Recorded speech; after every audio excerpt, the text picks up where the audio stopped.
Let's find out what the answers will be. RSGPH, Bigetron Alpha, game number 2 is Taurus and Dian. They feel it, but can Bigetron Alpha deliver it? All right, let's jump right in towards this match here as a quick level 2 rush down by the EXP side. Rizzo and as well as Supervin are looking to proxy that wave. However, we do see that D'Angela is actually getting some good damage, and hopefully First Blood doesn't actually walk through, as Nats, he should be topped up with the help of Aqua's side. So Rizzo hasn't lost. Oh, the Iron Hook from Supervin is going to be able to save that. Nope, still not able to save the Beetle form. Now, here's the interesting thing. In the EXP lane, as soon as you lose that Firaga armor, there's a lot of problems, because then you have the extra range. That sounds like a good idea, but then you're so susceptible to that because your base health is so low. Yeah, this time around, RSGPH, though, they seem to be a little bit more comfortable with the rotations of Demon Kite. They don't need to worry about being constantly invaded. Actually, right now, there's a slight lead for Demon Kite, a little bit faster in terms of the clearing. So yeah, it's been a while, so we're going to be seeing the Terizla X-Borg matchup. So from time to time, watch the upper left corner of your screen. Eman gets hooked.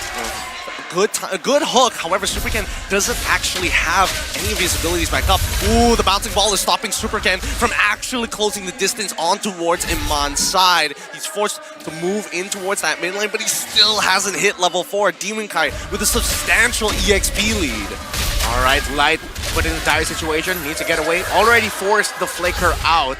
But you see the X-Borg struggling up top, the help that RSGPH is giving Nats. They know they cannot allow Cerezo to have a comfortable time with the laning phase. And because the first turtle is going to be up already, that's going to be -1 on the side of Bigetron Alpha. In terms of positioning, it's going to be RSG there first, but Ken and Moreno will be able to contest it. Yeah, I mean, if Demon Kite wants to, he could just back off, reset this, hit level 5, and guarantee is secure. But it looks like Super Ken, he's decided not to actually go for this, knowing that Cerezo won't be able to participate for too long in these fights, and especially in the early stages of the game. It's just not worth the risk. All right, so we see actually, again, the name, Koshado, mad scientist, experimenting with this X-Borg pick, not going their way as of now.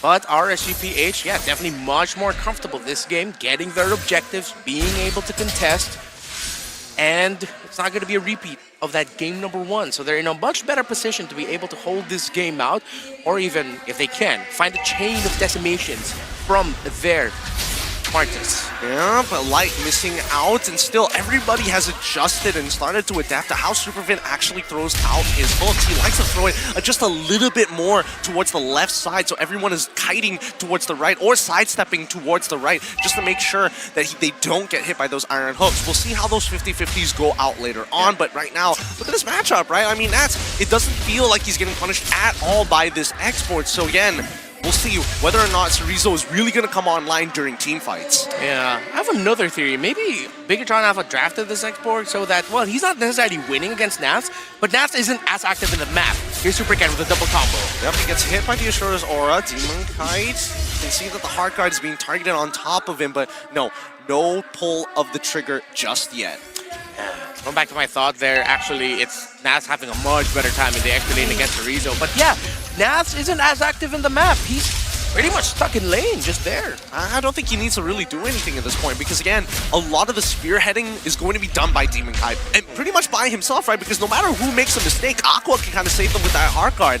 My issue is that Cerezo, he's losing this Firaga armor so very often, but at least he's sustaining very, very well off of this lane with the help of the Brave Smite. Oh, no, he's not going for Brave Smite. He went for Impure Rage, but at least he took the Festival of Blood. Yeah. And now Bigetron Alpha, haven't found the hook just yet, but remember, that's something that you have to worry about when you're up against a Franco. One hook can change the picture of an entire game. Purple buff is still getting focused by Super Ken, as RSG already started the second turtle of the game. Will Bigetron Alpha be able to contest, or will the Raiders get another one? Yeah, but here comes Last Insanity on top of Nats' side, and even, okay, stolen away, penalty zone, going to be committed as well. Nats really, really low, and Cerezo is still dead despite it all. Demon Kite shows up, but again, man, interesting interactions overall.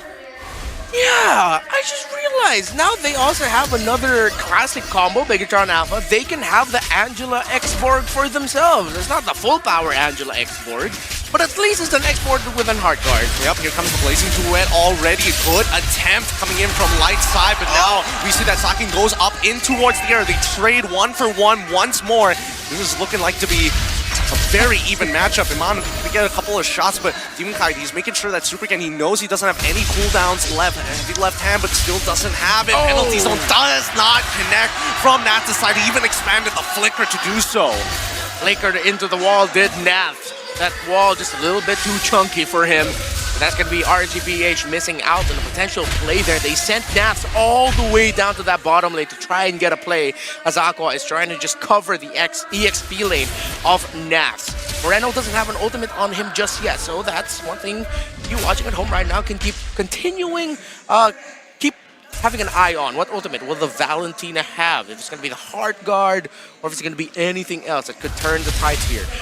Much different game number 2 here. RSGPH a little bit more in the zone, but Bigetron Alpha, if RSGPH don't get the fights they want to get, Bigetron Alpha have a huge turnaround potential on them. Yeah, but here comes Cerezo once again.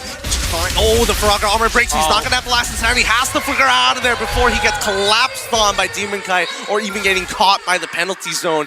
Good game sense coming in from Cerezo. Yeah, great game sense. If he got caught there, that would have been it for him. And that would have been an even bigger win for RGPH. But it looks like they'll be able to get that turret up top. Down bottom, there's action. Blazing Duet already got Wake Superman actually going for the opposite end of that BMI. Moreno shows himself. A little too late there, but yeah, this game is becoming a lot more even. You can see that the gold lead is just bouncing back and forth between RSG and Bigetron Alpha. Demon Kite seeing an opportunity to maybe punish Cerezo here, but guess what? He's got the Ice Queen's wand already built. Look at him just kiting it out, and once those stacks build up, the true damage is relevant. Yeah, and with Demon Kite set back, and here comes BTR. RGPH, will they still contest this? Because that's 4 of Bigetron on the third turtle. They get it. They back away. The Raiders can't do much about this. They just have to let it go to Bigetron Alpha's side. Now with a slight EXP lead, it's not really going to change the state of the game, but more importantly so, I don't know how exactly Bigetron Alpha is supposed to spearhead RSGPH. Yeah, I think Bigetron Alpha are just waiting at this moment. If it's not going to be coming from a hook or a bloody hunt, coming in from Supervin, it's just going to be them countering an RSGPH engagement. And RSGPH at the same time haven't found a major engagement that they want to go for. These two teams haven't really been clumping up as much as they potentially could have at this point. It's all just been, it feels like an extended laning phase is what we're getting in this game number 2. It really does, because again, both sides need to scale. Like Supergan, like yeah, he's got some early game damage, but it's not like he's gonna get any kind of picks, especially if Aqua is attentive to his team members across the map, and more so, the communication has been clean from either side. But here we go, Superman making the attempt. He's now caught out, forced to flicker away. Heart Guard expanded by Demon Kite. He's looking for the decimation, but now the Bloody Hunt is going to lock him down. Light, it picks up the kill onto Supercan. Bigetron Alpha forced to back away. Okay, Vin down, Heart Guard gone. Demon Kite couldn't get that decimation onto the roamer of Bigetron Alpha, but look at that, RSG is continuing down here in the bottom lane. Blazing Duet already being expanded, and Sakin super low, forced to get out of the lane as Moreno will cover, but in the meantime, they find the initial pick on towards Cerezo, losing the Faraga armor, and as well flickering away to create just enough distance. Nath comes in, he's got no more mana, but it's more than enough for him to pick up the kill onto Cerezo. Okay, and that is RSGPH. Oh, the Iron Hook misses. But RSG have picked up the tempo, but Supercan has been split pushing up top. Will he be able to get this inner turret? The fists are strong enough and fast enough for 2 towers up top to go down, while RSGPH gets one down bottom alongside a kill. But despite all of that, Bigetron Alpha still has a bit of a lead. Aqua's items though already has the fleeting time and already has the Ice Queen wand as well. So Bigetron will have to watch out for a Heart Guard empowered member of RSGPH. If they don't get their initiation, similar to what RSGPH was, RSGPH can also counter themselves. Let's not forget that Sakin recently purchasing the Winds of Nature. It's going to help him out for that big burst. Cerezo trying his best, but they found the initial pick that they wanted, and Superfin is already down. Demon Kite wants more, but Nath already finds 2 with the penalty, so Cerezo trying to run, but it's a little too late. They're all so low! Sakin with the Winds of Nature stays alive! A double for Super Ken! A little bit too greedy was RSGPH. Ken wants more. No. Can he actually get him? No way. He can! And he's got it! 1-2 punch. 4 for 1 in favor of Bigetron Alpha. Ken showing why there's a super to his name. In just like that, we've been talking about it, the counter engage, the counter play.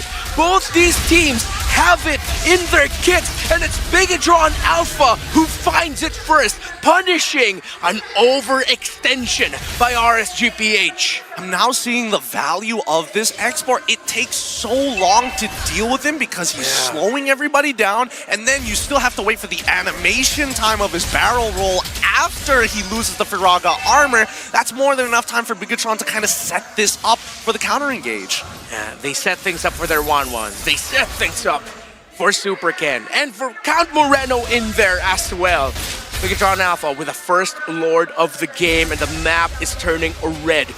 Now RSGPH, what can they pull out of the bag here? It has to come from an engagement from Light, a counterplay, big play, concealed out bottom by BTR. Ooh, Superman, he tries once more. Light looking for an engage anywhere, anybody. But Bigetron Alpha don't give him anything to work with. Tier 2 start to collapse. And Lord still walking from top side. Yeah, Bigetron, how fast were they in taking complete control of this game? Getting close to a 6-7 kick. Oh. Here comes Light. Light, he fights too. Super Ken is going to knock them up, but here comes Nash with a penalty zone to slow them down. The bloody hot demand is good, but it's too late. The damage is done. They chase them down. Moreno comes back with his own penalty zone, and there goes the inhibitors from the side of RSGPH. What a counter engage. Moreno wants more. He's gonna take Aqua's life just for fun.